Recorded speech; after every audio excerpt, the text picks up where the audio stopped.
高等法院原訟法庭今日就黎智英及蘋果日報相關3間公司被控共3項危害國家安全嘅罪行嘅案件作出咗裁決。法庭裁定黎智英同3間被告公司全部控罪罪名成立。我歡迎法庭嘅定罪判決。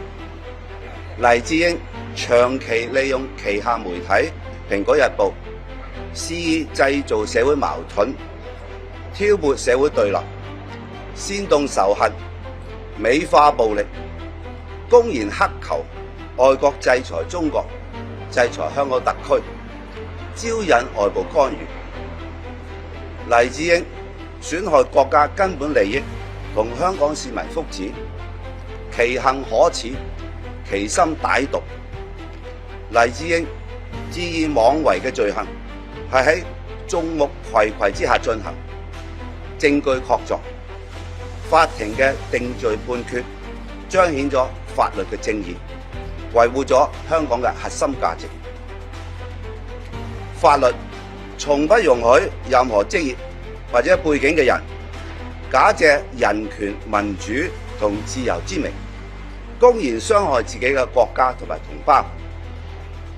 香港特區有責任維護國家安全，會堅決打擊危害國家安全嘅行為同活動。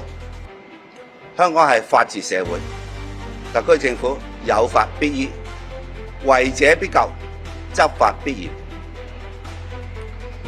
我哋會全力防範制止同埋懲治危害國家安全嘅活動同埋行為，履行呢個天經地義嘅責任。